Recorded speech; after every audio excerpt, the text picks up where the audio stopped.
Hello friends. तो आज हम बात करते हैं what are the important topics for both prelims mains and the interview exam. UPSC exam demands different kind of approach. It requires a kind of simplicity, dynamism and also clarity of thought at the same time. आप किसी भी subject की बहुत deep में जा सकते हो, but then you have to learn and understand what it is required.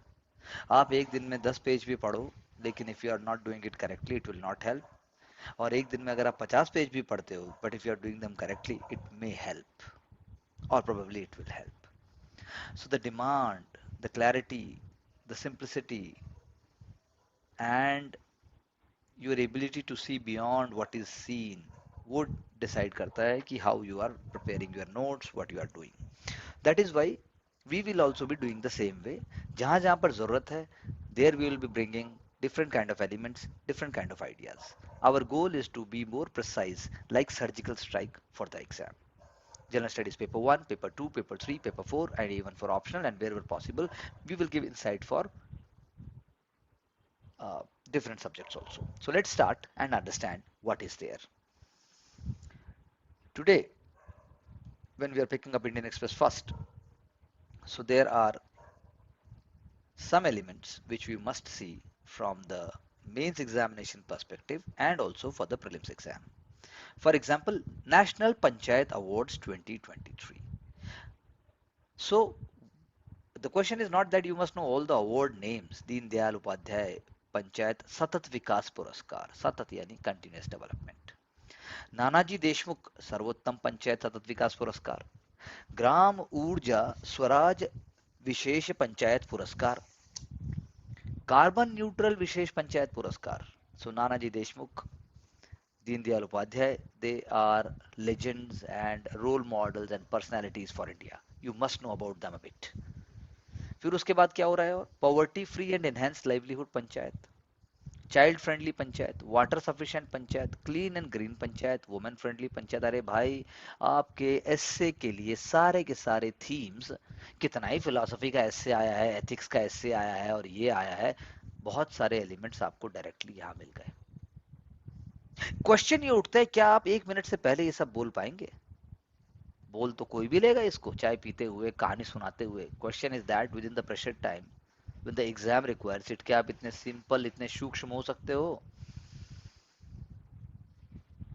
Administrative जो चैलेंजेस हैं वो बहुत ज़्यादा हैं. क्या सारे चैलेंजेस के बावजूद आपके अंदर वो जील है कि आप पर्सनल लाइफ को कंट्रीब्यूट करके आगे हो पाओगे? तो ज़रूर याद रहेगा, नहीं तो याद नहीं रहेगा. सो सारे हुनर, सारे गुण चाहिए. That's what we want to say. Coming to the next point, how India can become a world leader in tourism by 2047. कभी सोचा है आपने?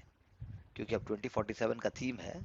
सो may be today, may be tomorrow, may be any time you may get opportunity to think and understand that how that is done, that is possible. So 2047 तक कौन से circuits होने चाहिए? Should there be clubs, tourism clubs like NSS and NCC? युवा tourism club क्या हो सकता है? प्राइवेट प्लेयर्स कैसे इन्वॉल्व किए जा सकते हैं? पीएम गति शक्ति इनिशिएटिव या even more schemes, more digital schemes, more digitization, वो कैसे हेल्प कर सकता है? क्या आपने सोचा है? ऑफ बीट साइट्स आप कैसे प्रमोट करेंगे? And then most importantly, how you're gonna get the incentive out of cultural tourism? For example, Durga Puja getting placed in the UNESCO list of intangible cultural heritage. Tamil Nadu is getting more than 40% of India's medical tourism. So please think about it. It is both important from the prelims and the mains perspective. Coming to general studies paper 2 and in general talk also, public representatives have become a laughing stock. Public representatives have become laughing stock. It is said by our honorable vice president. ये हम सब जानते हैं. But the question arises that parliament, legislature and healthy debate is the nectar for societal growth. कितनी अच्छी line है. Democracy can not survive without it. So temple of democracy सिर्फ बोलने के लिए नहीं है, they are actually temple of democracy because the real representation, real agenda, real ideas come from there. But the question arises, if I ask you that what should be done so that public representatives are not a laughing stock for the masses?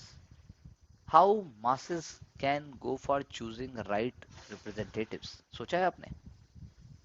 सोचिए जरा और बताइए मुझे दो तीन points किसी किताब से पढ़कर, so called legendary text books जो डेली दिन रात पढ़ी जाती हैं, नोट जो पढ़े जाते हैं. कैसे आप इस आंसर की तरफ बढ़ेंगे? सोचिएगा. कुछ कष्ट होगा. You will find miserable at time, but then probably you will get the answer in some time. You have to learn to think like that. Moving further, Shimla is going to have the first urban ropeway transportation. PT के लिए बोल रहा हूँ मैं. A landmark decision, one of its kind, first in India. Shimla ropeway project, length having around 15 kilometers, and then there are number of stations. 15 are there. Going further, talking about India's entry into Oscars, ना वो RRR है, ना ब्रह्मास्त्र है, ना rocketry है, ना Nambi effect है, ना झुंड है, ना बधाई दो है, ना अनेक है. It is Chhello show. Chhello show. It is director Pran Nalin's part autobiography feature film which showcases the charm of the western region of Gujarat while it is talking about yesteryear single screen. आप में से बहुत सब ने तो सिंगल स्क्रीन का ज़माना शायद नहीं देखा होगा, या आप सब में से जो मुझे सुन रहे हैं छोटे छोटे शहरों में, वो प्यारे शहर जो गांव के नज़दीक हैं, वो शहर जिनके अंदर अभी भी प्रतिभा, जीवन, जीवंत सोच, ईमानदारी, मेहनत, सारे गुण मिलाकर उसको अभूतपूर्व बनाते हैं, वहाँ ज़रूर अभी भी सिंगल स्क्रीन है. Otherwise India is rapidly converting itself towards urbanization. वो सही है या गलत? That is what we had discuss through urban floods in Bengaluru. So we have to see what is required, what is not required. International Week of Deaf People. Such example we can always give in ethics. That sensitivity is required for an aspiring civil servant. सब कहते हैं मुझे teacher बनना है, teacher I want to go for education field, मुझे women के लिए काम करना है. अरे भाई, what about these people, those who are the key mainstream part of India's compassion, India's empathic. सोचिएगा. That's what I can say. What can more be done for those who require more support, and it is their right also.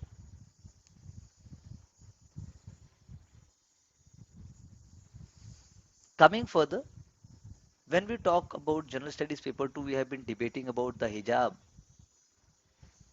Now it has been debated in the Supreme Court that the demand for hijab is not spontaneous. It is a part of a conspiracy allegedly by an organization called Popular Front of India. It is not spontaneous,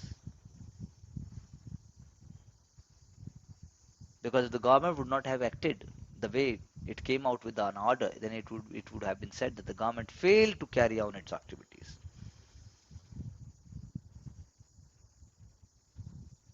And from 2013 onwards, nobody was deviating from the prescribed uniform.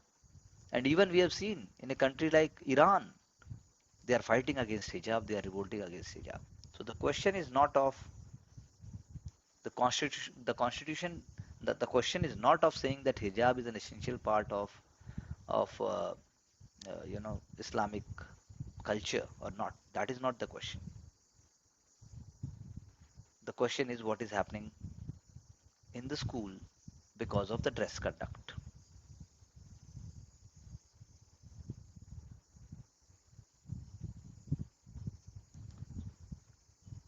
One more element I am saying, in PT facts you have to see FSSAI's FOSCOS, Food Safety Compliance Portal. The draft notification is there. It is saying that scores based on contribution of energy and content of saturated fat, sugar, sodium, fruit and vegetables, nut, legumes and millets, dietary fiber protein per 100 gram of solid or per 100 gram of liquid आपको देना ही पड़ेगा.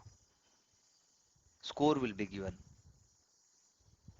and score less than 11, if the score of more than 25, it will be given 0.5 stars, and those with a score less than 11, will get 5 stars. This INR system is going to be there, that is called Indian Nutrition Rating System. Healthiest will carry 5-star rating, and the one having lot of carbs and all those will be getting 0 rating. अब हम बात करते हैं general studies paper 2 में और paper 3 का ये transboundary area है. बहुत सारे questions are going to be there which can either be falling in paper 2 also, paper 3 also. That is not our real concern. Our real concern यहाँ पर अभी हम बात कर रहे हैं evolutionary powers of enforcement directorate. आखिर पीएमएलए जो ईडी के पास है वो क्या बदल देता है ऐसा जो सीबीआई के पास भी नहीं है, या फिर आप कह लीजिए एनआईए के पास भी नहीं है. सो पीएमएलए इज द बिगेस्ट हथियार, biggest weapon, prevention of money laundering act 2002. So PMLA allows ED to take cognizance of any offence under its wide-ranging schedules within the country, with or without the consent of state governments. Unlike CBI, NIA के पास भी suo motu powers है, but then it is limited to a dozen offences. Unlike ED, ED is having around 147 provisions.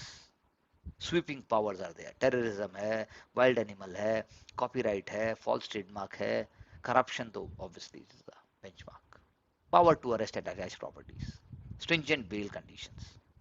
So it has become increasingly stringent when you are writing in the mains exam for this answer. There is no need to bring everything, but then you can bring how it has evolved in 1 or 2 lines. You can say that from 2009 onwards and getting amendment in 2015 and 2018, ED was allowed to attach properties acquired abroad through laundered money.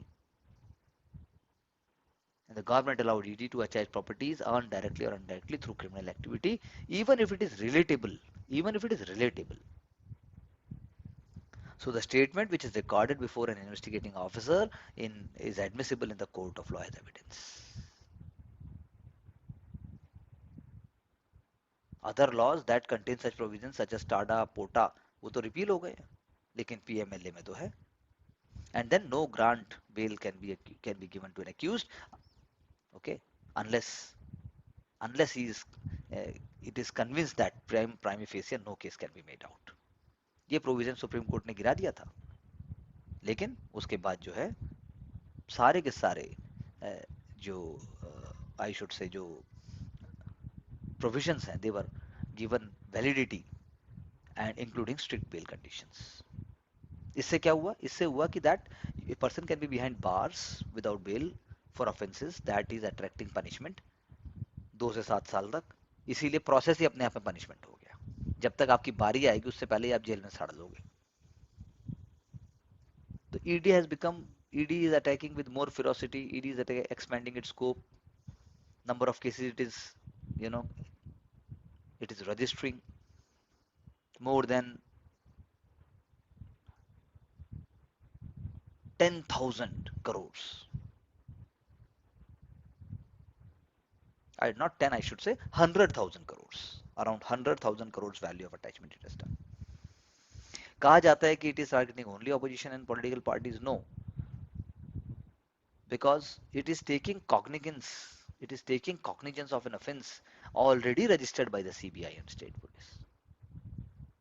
Already, which is registered. So they are not going after something creating on their own. Already cases registered, already someone is saying. For example, you can see the corruption in West Bengal with respect to the school scam and so on. So that is what you have to see. So this is an evolution. Question will not come directly. Probability is very less. In paper 3 it can come up. But then PT में अगर आपको पता है कि enforcement directorate जैसा कुछ पता है तो शायद कुछ अनजाना भी आता है या कुछ और प्रोविजन भी आता है तो आप शायद पकड़ पाओगे. हर चीज पढ़ने के लिए नहीं की जाती. पेपर तो अनजान ही आएगा. 90% चीजें तो कहीं से भी पढ़ के आने वाली ही नहीं है. फिर क्या करें? पढ़ना छोड़ दें? That is not the solution. General studies paper 3 science and technology. So we are going to discuss about La Nina and El Nino. Both are very important concepts, both from the prelims and the mains. GS1 में भी आ सकता है, GS3 में भी आ सकता है और prelims में भी आ सकता है. Why we are talking about it? Because La Nina is continuing in it 2022 and will be in 2023 also. La Nina phase is continuing. यानी एक सबसे लंबा फेज आ गया ला नीना एपिसोड का हिस्ट्री में। 1950 के बाद ऐसा शायद बहुत तीसरी बारी हुआ है जब ला नीना लगातार तीसरे साल भी स्ट्रेच कर गया। स्ट्रेच तो कर गया लेकिन it is having a long term weather implications. कहीं पर बाढ़ आएगी, कहीं पर सूखा आएगा। तो इसीलिए ला नीना की बात हमने कर दी। अब हिंदुस्तान में ला नीना क्या करता है? हिंदुस्तान में ला नीना की वजह से गुड रेनफॉल होती है। तो ला Neena is going to bring more and more good harvest and good rainfall. But अगर इसकी जगह जो है एल नीनो आ जाए, it will be suppressing monsoon rainfall. तो ला नीना मतलब नीना जी ले आओ, तो रेनफॉल भी आ गई। ला नीना और एल नीनो, तो एल नीनो तो भाई फिर जब भाषा ही आपको समझ नहीं आ रही क्या बोला जा रहा है तो आप ऐसे याद कर सकते हो। Otherwise periodic warming and cooling of surface water, periodic word is very important here in the equatorial Pacific Ocean. Pacific Ocean अपने माइंड में लेके आइए, इंडियन ओशियन, पैसिफिक ओशियन को विजुलाइज कीजिए, इक्वेटोरियल पार्ट को विजुलाइज कीजिए, देखिए उसको। It is the phenomena over there, it is called El Nino Southern Oscillations और ENSO, ENSO, which will trigger atmospheric conditions and it will be influencing major global weather patterns including Indian monsoon. तो ला नीना क्या हुआ? ENSO का एक phase हुआ ला नीना, जिसके अंदर सी surface temperature जो है कूल रहते हैं, cooler than normal. Warmer phase वही बात है, एल नीनो कहलाएगा। ला नीना कूलर कहलाएगा, कूलर कहलाता है इसीलिए जो है इंडिया का मानसून भी उससे फायदा उठाता है। तो होता क्या है लेकिन ये cooler surface, warmer surface, it is because of the interaction between ocean and the wind systems. Ocean and the wind systems.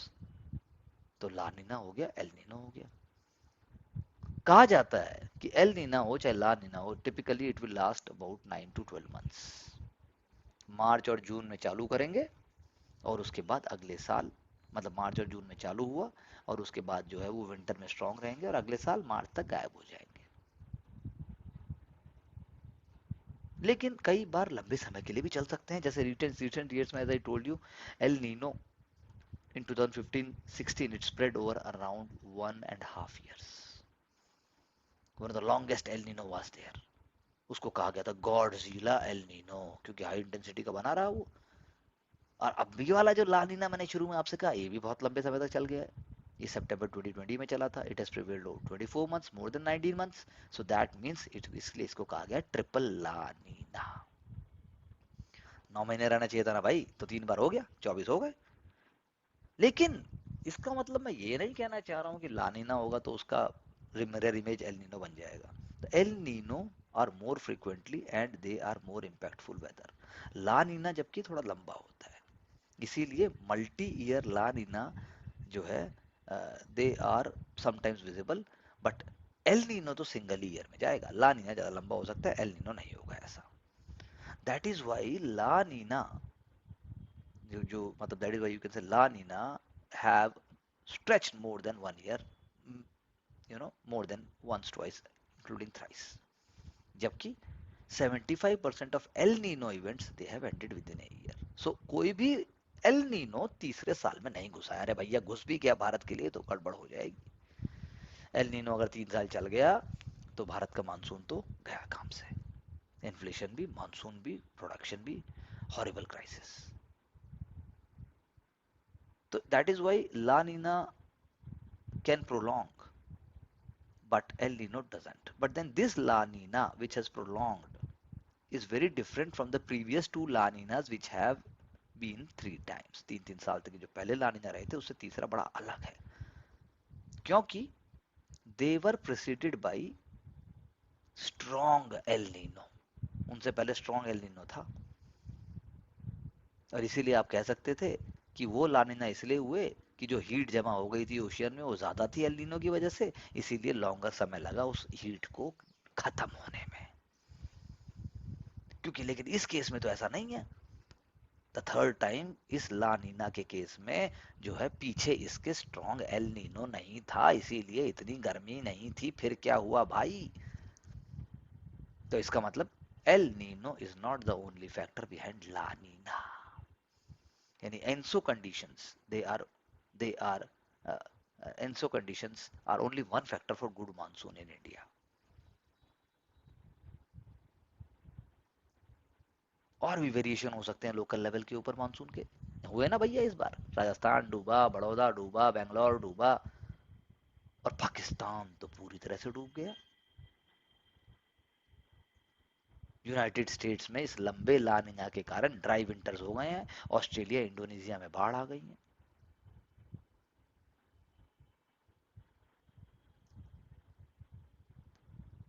United states में ड्राउट्स, ऑस्ट्रेलिया में बाढ़, और इंडिया में मानसून और बाढ़ भी। एक्सेसिव रेनफॉल मैंने पाकिस्तान के आपको बताई थी। तो इसीलिए डब्ल्यूएमओ का भी कहना है, that is World Meteorological Organization, that is you can see from the prelims, drought in the Horn of Africa. खोल लो भाई एटलस, देख लो ड्राउट, खोल के देख लो। अभी रोक दो वीडियो और खोल के देख लो कि ड्राउट कहाँ हो रहा है हॉर्न ऑफ अफ्रीका में, या फिर गूगल कर लो साइड में अलग, समझ लो।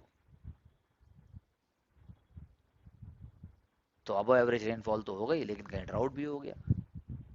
तो इसीलिए every weather event may be having so many factors, but the climate change is also very much important factor. We cannot really conclude about it.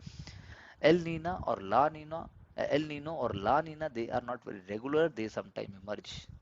As I said, La Nina will be around 2 years probably. It is the third time that it is going beyond 2 years. 24 महीने हो गए हैं उसको, मतलब 9 महीने होना चाहिए एक से एक साइकिल में। But El Nino is generally not going beyond 1 year. So natural variability है एनसो की, जो पूरी तरह से समझ में नहीं आई है। पीटी में क्वेश्चन आना लाजमी बनता है। Similarly trade winds play very important role ENSO के लिए, and they change, trade winds they change and global warming का इम्पैक्ट भी है। So during La Nina the colder surfaces will allow ocean to absorb more heat from the atmosphere.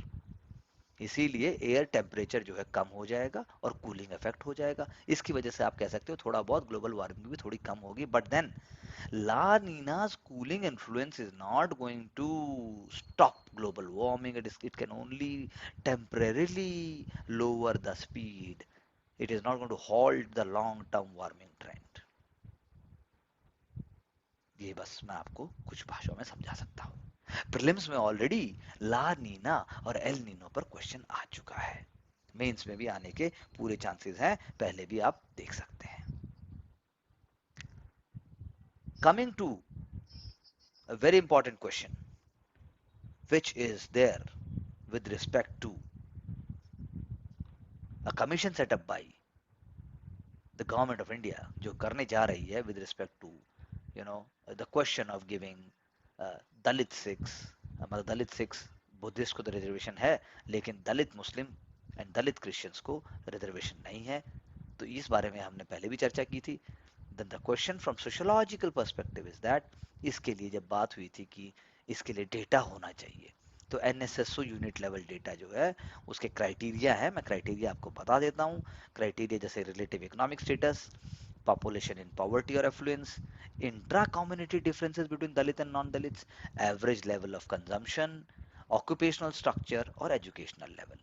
ये 5 चीजें मैंने आपको बता दी जो कि आपके लिए बहुत इंपॉर्टेंट हैं टू अंडरस्टैंड कि उनको कैसे सर्वे किया जाए। बाकी बातें हम इसकी कर चुके हैं। GS2 मेंस के अंदर जब हम बात करते हैं कि कैपिटल पनिशमेंट के लिए छोटे ट्रायल कोर्ट्स को क्या करना चाहिए, तो वहां सोचने वाली बात ये, सुप्रीम कोर्ट ने बोला भैया उनका सोशल मिल्यू कहाँ पालन पोषण हुआ है, कैसे घरों में रहते हैं, कैसे माहौल में रहे हैं, किस एरिया के रहने वाले हैं, वो देखा जाना चाहिए, उनकी एज देखी जानी चाहिए, एजुकेशन लेवल देखा जाना चाहिए।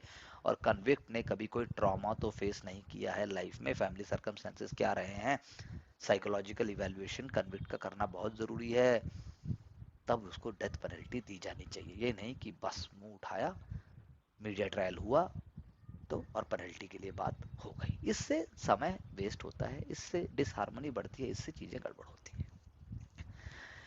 In general studies paper 3 international relations, अगर हम बात करें कि भारत क्वाड की तरफ मुड़ेगा कि एससीओ की तरफ मुड़ेगा, मुड़ेगा भारत कहीं नहीं, ये मैं आपको बता देता हूँ। दोनों जगह रहेगा, दोनों जगह बैलेंस्ड अप्रोच से चलेगा। But Indian prime minister honourable Narendra Modi sir ने ही शांग्रीला डिक्लेरेशन किया था जून 2018 में, और उन्होंने इंडो पैसिफिक के अंदर बाकी नेशन के आने की बात कही थी।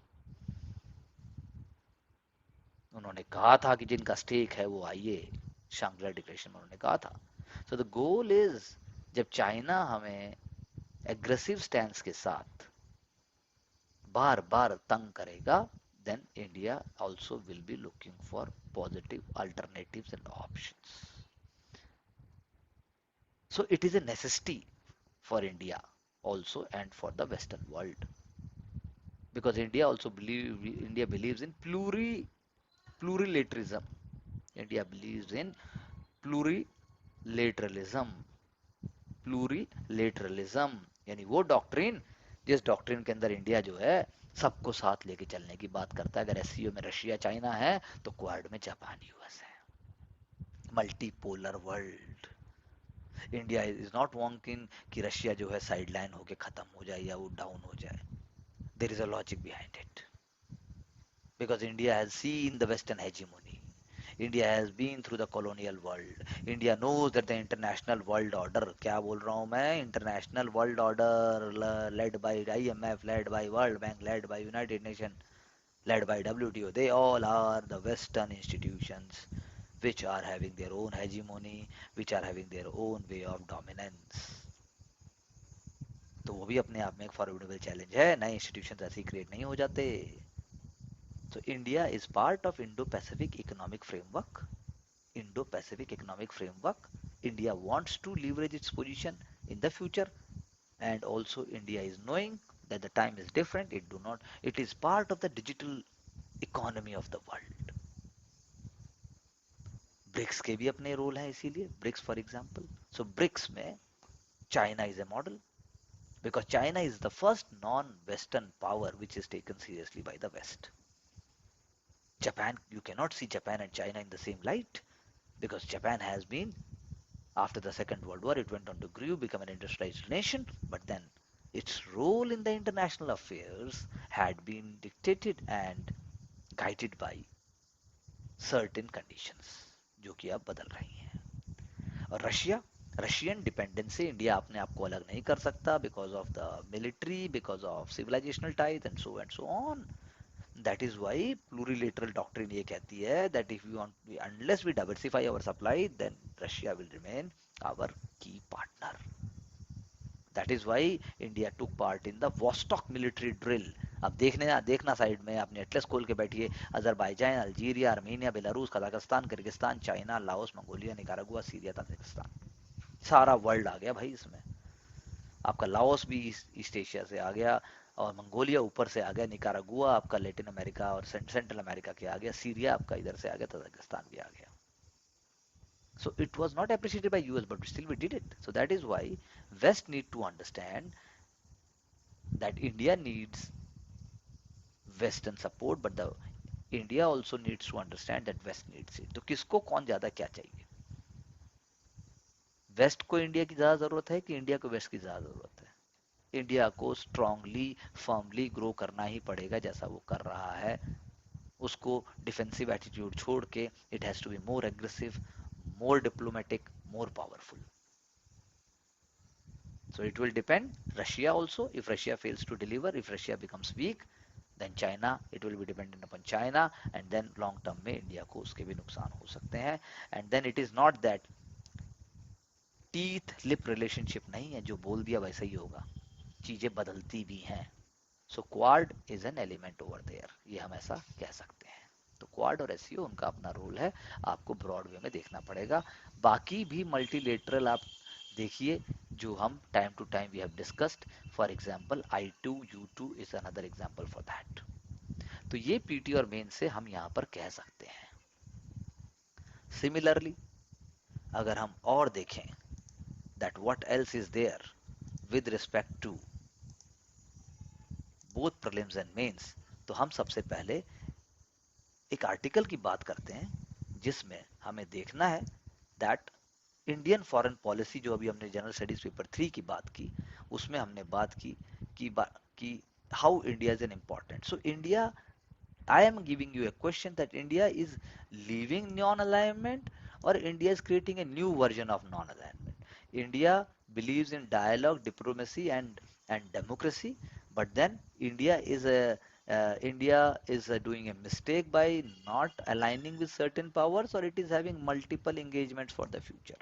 ये की वर्ड्स आप नोट कीजिए, ये आप देखिए कि India is going to exploit the future conditions. For example, India's relation with Iran. Iran wants that India must have a summit with India. Iran wants that India must have summit with it, but the US have been, you know, looking forward to it. But then India को कोई ना कोई role तो बीच में ढूंढना पड़ेगा, because we have invested too much in the Chahabar connectivity project also. So ये work in progress हो गया एक तरीके से. Similarly is the case with Sri Lanka and Afghanistan. Indian foreign policy prescriptions, they have worked in some way. India change हो रहा है, but definitely a ship was anchored there for some time by China, in spite of our so much support on the paper, off the paper for China. तो India की foreign policy को change होना पड़ेगा. India की foreign policy change हो रही है, वो ग्लोबल अंडर करेंट्स को स्टडी कर रही है, न्यू प्रायोरिटीज को समझ रही है. नॉन अलाइनमेंट इसलिए एक नया वर्ड है. चाइना इंडिया के लिए एक मतलब प्रॉब्लम है, नियर प्रॉब्लम है, लेकिन इसका मतलब ये नहीं है कि हमने उसको एकदम ही हमने बंद दिमाग से ले लिया. If China is going to mould little bit, we are also going to work towards it. So our foreign policy is creative. Our foreign policy is taking into the fact, taking into consideration the fact that the ties with India is ties with China are civilizational, लेकिन हम territory को छोड़ने वाले नहीं. So Indian foreign policy is not leaving any opportunities to take care of India's economy. जैसा कि हमने अभी देखा भी, अभी जो सेमीकंडक्टर का अभी हम बात करेंगे, and one more article you will find that India has been able to bring more and more investment. So refashioning of relations India is doing so that India can help them. India can help itself, not them, I should say. So that is why India is taking geopolitical risks, but India is moving further. You please have to understand that India is investing so much on the border also. Border management, border development, ये सारी चीजें हो रही हैं. India is a nuclear power. India believes in the no first doctrine. But India has to understand कि China और पाकिस्तान दोनों ही nuclear powers हैं, इसलिए न्यूक्लियर स्टेबिलिटी पे भी इंडिया का ध्यान है. India is changing and bringing strategic and foreign policy ideas into its development. That is what we can say. This is a very, very important understanding from the General Studies Paper 3, International Relations. Rather than criticism, you have to learn how to critique. Similarly, अगर मैं आपसे कहूं कि भाई जो है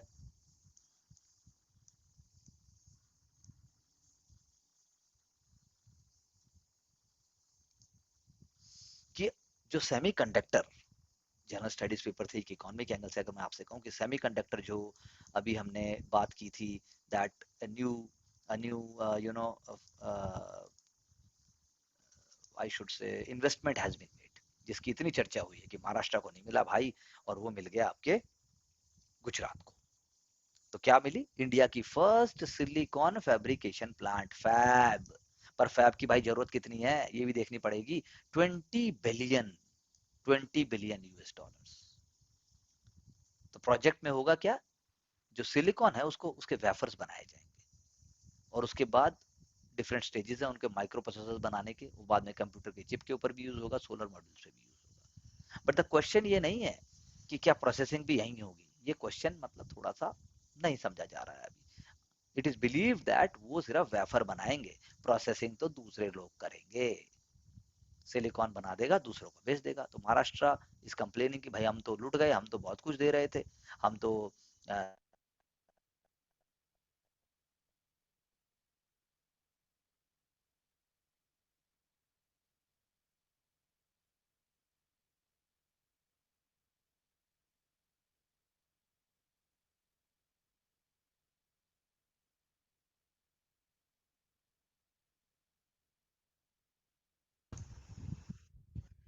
तो बात ये उठती है कि भाई प्रोसेसिंग अगर आपने दूसरों के हाथ से छोड़ दी तो क्या ये बहुत अच्छी बात है कि बुरी बात है? गुजरात सिलिकॉन बनाएगा फैब, और आपका बाकी जो है उसके लिए बाकी प्रोसेसिंग कर सकते हैं। और ऑब्वियसली गवर्नमेंट ऑफ इंडिया ने 50% सब्सिडी भी दी है सिलिकॉन फैब्स के लिए अंडर इट्स पीएलआई, $10 बिलियन का आपको।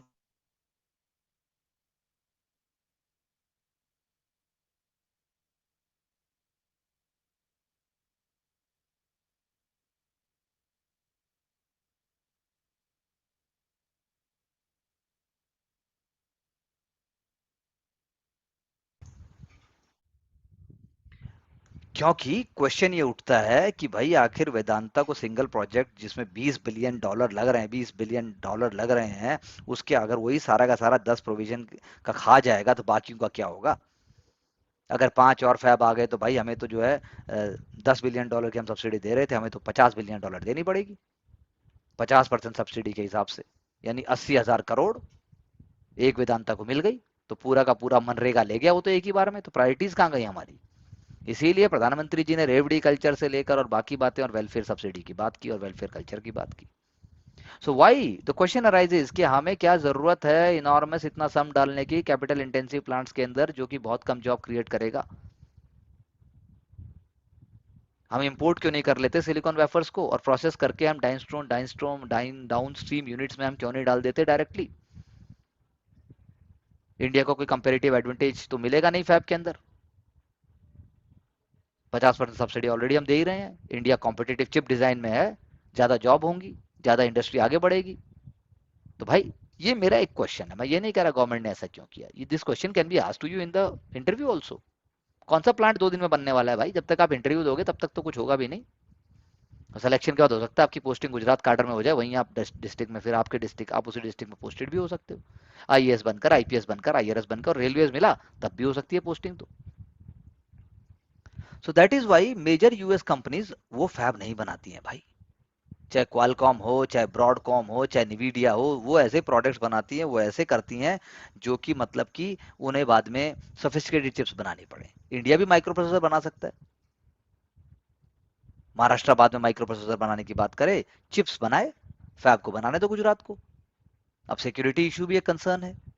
वर्ल्ड लीडर है यूएस तो सोफिस्टिकेटेड डिजाइन में, इंटीग्रेटेड सर्किट्स के अंदर, हाई एंड चिप्स के अंदर। सारे इंडिया वाले जो माइक्रोसॉफ्ट से और गूगल से लेकर सब जगह, और बाकी there hundreds and tons of companies वहीं पर हैं, सबके सब सोफिस्टिकेटेड प्लांट्स हैं उनके मशीनरी बनाने के, माइक्रो प्रोसेसर इंडस्ट्री की। तो स्ट्रेंथ जो है डिजाइन और पेटेंट में हो सकता है, सिलिकॉन तो वो आ जाएगा। यूएस का सिर्फ 12% है शेयर, चाइना और ताइवान जो है प्रोड्यूस करते हैं सिलिकॉन और चिप्स बनाते हैं, लेकिन सिलिकॉन जो चिप्स हैं ताइवान और चाइना के, they are not of very high end. That is why US ने भी अपनी एक वो शुरू कर दी, chips, creating helpful incentives to produce semiconductors.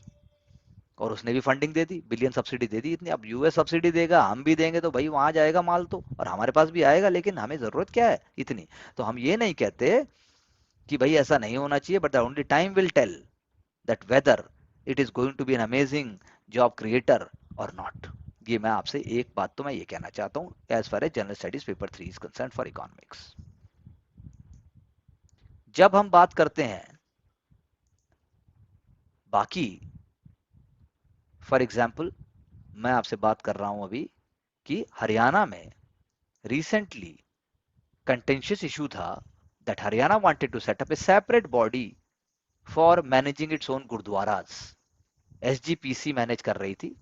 So the process started in 2005. A committee was set up, and a law was passed that was called Haryana Sikh Gurudwara Management Act 2014, and that's how the Sikhs were demanding in Haryana that they want their own decision-making, separate management to look after their Gurudwaras in Haryana. SGPC obviously was not ready for it. That is why Haryana Sikh Gurudwara Management Act 2014 came into being. 41 member आया और वो 5 साल के लिए बनाया गया, लेकिन जो है it was challenged. तो पावर क्या थी एसएचजीएमसी की? Performance of religious rights, ritual, ceremonies, safe custody of funds, movable immovable property, and so on. भाई अपने आप में 200 करोड़ का मामला है। लोगों की आस्था का कोई पैसा नहीं होता, लोगों की आस्था तो अमूल्य है। So the new committee has already been formed. So the argument against the new committee is that it is saying that कि भाई Punjab SGPC says that that Reorganization of the Punjab through Punjab Reorganization Act 1966, SGPC become an interstate body, corporate, and any law regarding incorporation, regulation and winding up the same could only be passed by Parliament. इसीलिए नरेंद्र मोदी जी को भी, sir को भी जो है शिरोमणि अकाली दल ने letter लिखा, लेकिन अब बेंच ने बोला कि no, Supreme Court says that it is okay, and Haryana government, which created in 2014, can go for exclusive management of Gurdwaras in the state. So this is not violating which articles? मैं सिर्फ ये पूछना चाहता हूं आपसे, कौन से दो आर्टिकल आप यहां लेके आओगे? जी हाँ, article 25 and article 26. Article 25 managing religious affairs, article 26 managing religion under article मतलब managing religion, religious affairs of religion. तो ये दोनों बातें यहां आ गई. ये बात जरा समझने की और सोचने की है. गोइंग फर्दर, हम बोलते हैं भाई डीकोलोनाइजेशन डीकोलोनाइजेशन, तो वाकई डीकोलोनाइजेशन की अगर हम थोड़ी सी बात करें, if you want to have some fresh ideas from the perspective of general studies and also history optional की अगर हम बात करें, तो भाई Britain has played a very important role in giving critique to colonization. British universities, British thinkers, British writers ने भी बहुत हद तक colonization को dismantle करने में बड़ी मदद की है. बहुत सारे इंडियन ओरिजिन एकेडमिक्स हैं, they have been very very much supported by British universities rather than India. तो इंटेलेक्चुअल कॉलोनियलिज्म को भी तो हमें करना है, वो तो इंडिया कर नहीं रहा है उतने तरीके से. कोहिनूर कोहिनूर बोलने से क्या होगा? अगर आपको कॉलोनियल लेगेसी वाकई रूट आउट करनी है, then the article is saying कि भाई आप 1870 का सेडिशन लॉ है उसको हटाओ. यूके ने हटाया था 2009 में. इंडियन पुलिस एक्ट 1861 उसको हटाओ आप. 1862 का penal code which we are working upon. Raj Bhavan, VIP convoys, वो सब तो कॉलोनियल रूल है. लंदन में तो ऐसा नहीं होता. British politicians they are known for using public transport and they live simplicity, पर यहां तो ऐसा नहीं है. So we must learn from these things rather than just, creating populist ideas. English is India's one of the most valuable soft power.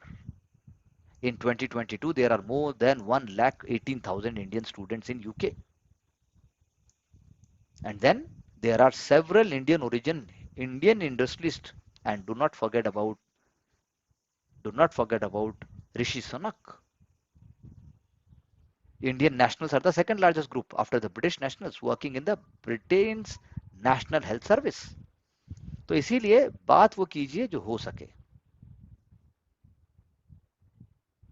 So it is not the English language, it is the mindset which matters. So colonialism की बात है, इसीलिए हमने ये चर्चा की. Coming to another very important article with respect to General Studies paper 2 and some elements of 3 and some element of 4 also. यह हम बात करेंगे कि कैसे a state can learn from other states and nation can learn from state and state can learn from nation. NITI Aayog हमें पता है, it is a proactive platform, collaborative approach it is promoting. So past practices, best practices जो हमारे states की जो past में जो use कर रहे हैं, जो अभी हैं, they are only going to help us to become 2047 champion.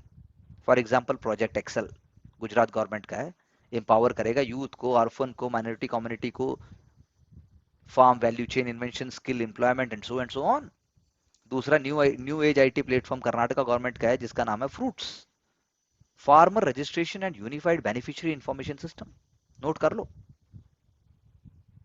Similarly एक और एग्जांपल मैं आपको देता हूं, that is called state institutions for transformation, SIT बनाओ आप.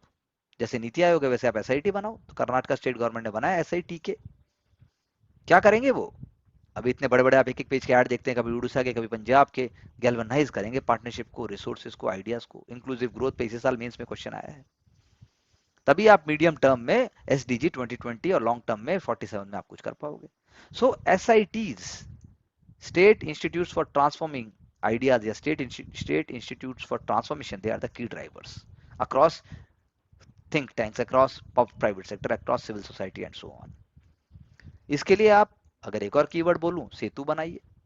तो सेतु यानी कि there is state support mission, SSM, state support mission, multidisciplinary ecosystem है ये.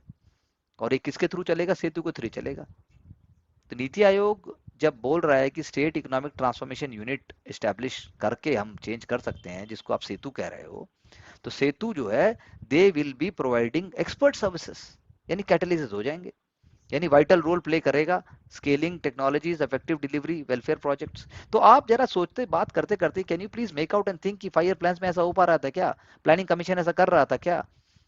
1991 के पोस्ट 1991 का ये समय था क्या? आज के डिजिटल टाइम में क्या ये ठीक है कि गलत है? You please keep on thinking like that. तो एसडीजी लोकलाइजेशन हो जाएगा, localization, data driven governance which is already there. तो ये एसएसएम, याद आया एसएसएम? बोलो, स्टेट सपोर्ट मिशन, मैंने अभी तो बताया था। तो SSM will focus on providing strategic insights. तो इंडिया 5 ट्रिलियन इकॉनमी बन सकती है। अब expertise, technical assistance, state specific knowledge, IIT, IIM, इनको लीजिए आप लीड इंस्टीट्यूशन के तौर पे, and then there will be a lead institution, there will be role of state, there will be NITI Aayog, and everyone will be coming together, and that is how mileage can be there. अब ये लिखा किसने है? ये लिखा है Parameswaran Iyer sir ने। कौन है Parameswaran Iyer sir? Yes, the one who had made possible स्वच्छ भारत अभियान। सो इसी लाइंस पे अगर हम भी सोचते हैं to be a future IAS officer, तो क्या आपको लगता है कि हम गलत सोच रहे हैं? तो क्या आपको लगता है कि नहीं हो पाएगा? Think about it, think about it and do write back and understand. तो मैंने आपको ये सारे आइडियाज जो बताए, they are really going to help in understanding and providing you a keen insight into the learnings for the future. So please do keep watch, share, and also support us so that you get success in all endeavors. Do get back. We run different kind of courses and programs, but in a threadbare manner, in a completely honest, transparent, and a professional way. We love to support to get success to all candidates. Thank you very much.